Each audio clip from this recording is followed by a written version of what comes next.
Mon nom légal, c'est Jean-Élie Saint-Sainville, mais depuis la fin des années 80, j'ai adopté Jafrique Haïti pour signifier que je suis un fils d'Haïti, fils de l'Afrique, né en Haïti, et dont, à travers l'expérience de la Mahafa, le crime esclavagiste, comme la plupart des Africains nés en dehors du continent, nous n'avons pas l'opportunité d'avoir le nom de notre linéage naturel africain.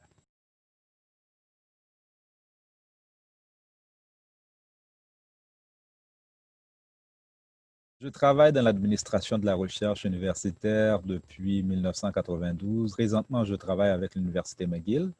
Par contre, ma passion, c'est la recherche dans l'histoire, de l'expérience des Africains, la relation des Africains avec le christianisme. Donc, il y a le travail 9 à 5 et puis il y a le 5 à 9.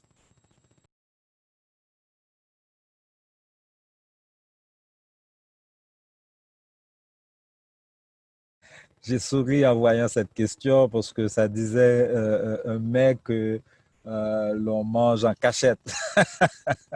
Mais c'est pas du tout en cachette. J'ai toujours aimé maï moulin à sauce pois.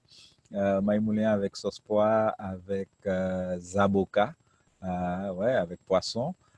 Mais c'est difficile de dire que c'est le mets préféré parce que peut-être que ça, c'est en cachette. Le jus sol. C'est très difficile pour moi de m'abstenir du jus sol parce que même quand c'est très sucré, à chaque fois que je vais en Haïti, il faut absolument que j'en profite.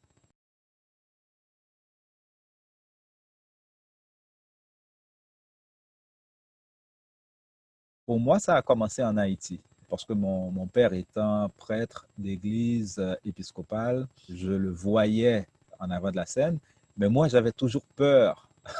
J'avais une peur bleue du public. Et c'est ma mère qui a insisté que j'intègre la chorale des enfants à l'église. Et ça a été mon expérience avec la chorale. Ensuite, comme enfant de chœur, pour aller lire les leçons bibliques en avant. Et pour moi, c'est ça qui a été mon introduction à la prise de parole publique.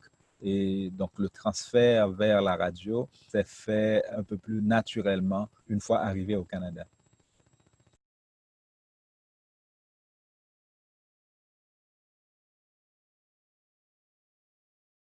Il y a Bouillon Racine, qui est une émission créée en 1994, que je continue à co-animer une fois par mois, des fois deux fois par mois.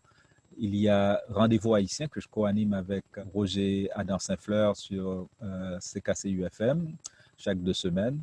Il y a aussi l'émission Parole pour chercher chemin sur Radio Cajou le dimanche matin. Ça, c'est sur le web, radiocajou.com.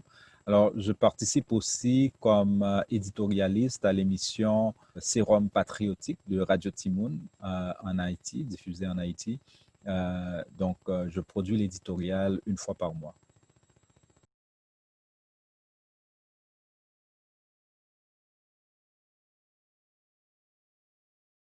L'essentiel, c'est de faire, de s'assurer que la prise de parole est utile dans le cadre d'une émission d'affaires publiques pour la communauté haïtienne.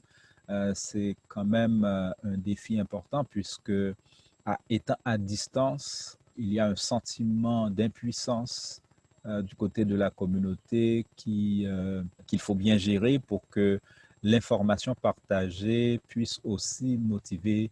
Parce que moi, ma démarche, c'est surtout de participer, de contribuer comme citoyen activement dans ce que moi je considère un mouvement global pour la justice sociale.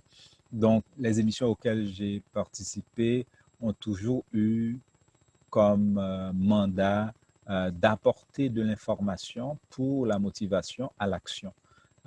Donc, à chaque semaine, quelle que soit la gravité des situations, de la situation politique en Haïti, il y a ce défi d'aller chercher le point d'ancrage où on peut encourager l'auditeur à identifier l'endroit où il ou elle puisse faire une différence, prendre action, parce que, à mon avis, l'un des défis des Africains en général, et en particulier des Africains d'origine haïtienne, c'est de ne pas se sentir impuissant et de regarder les injustices qui perdurent comme étant une fatalité, mais de trouver une façon d'agir pour influencer dans le bon sens le cours des choses.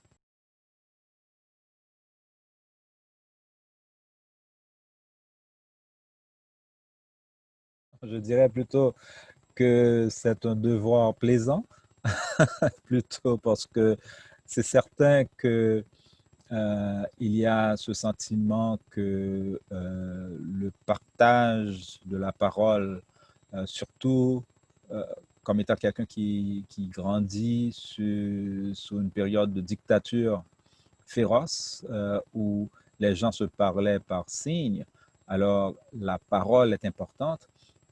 Donc oui, j'ai un sentiment de devoir là-dedans, mais c'est aussi la communion avec la communauté. Bouillon Racine, c'est la première émission à Ottawa où on fait les échanges de libre tribune, où on invite l'auditoire à appeler. Je me rappelle très bien comment, quand on a commencé en 1994, il y avait beaucoup d'inquiétudes. Est-ce que les gens vont exprimer leur colère?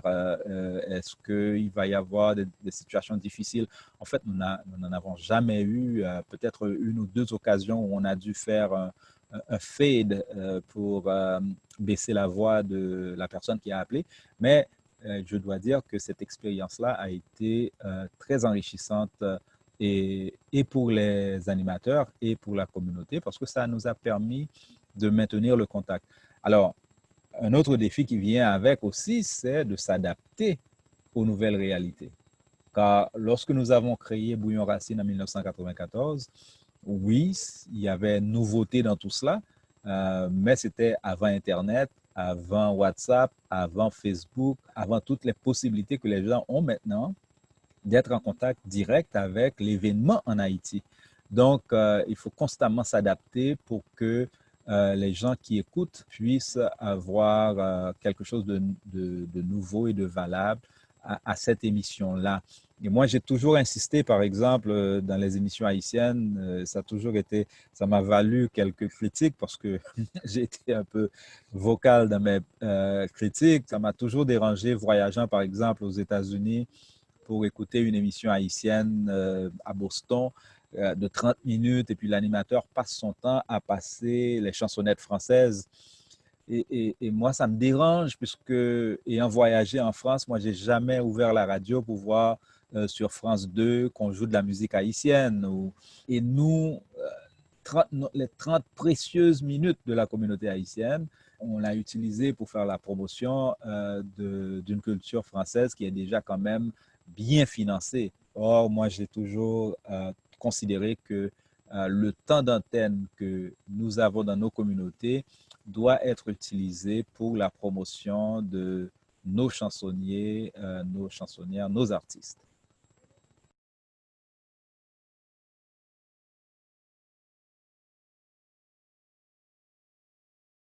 Saisir les opportunités parce que des fois, je reviens encore à l'exemple de mon enfance, quand ma mère insistait pour que j'intègre la chorale des enfants à l'église, moi, je ne pouvais vraiment voir ce qui pouvait sortir de positif là-dedans.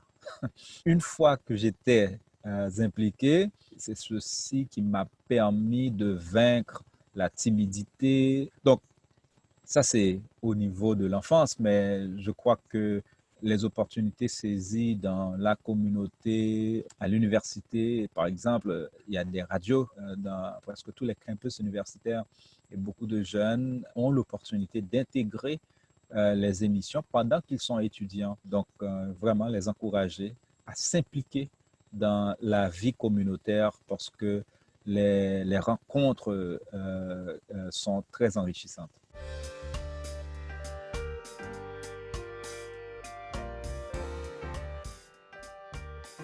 Merci d'avoir regardé notre vidéo. Vous pouvez vous abonner à notre page ici.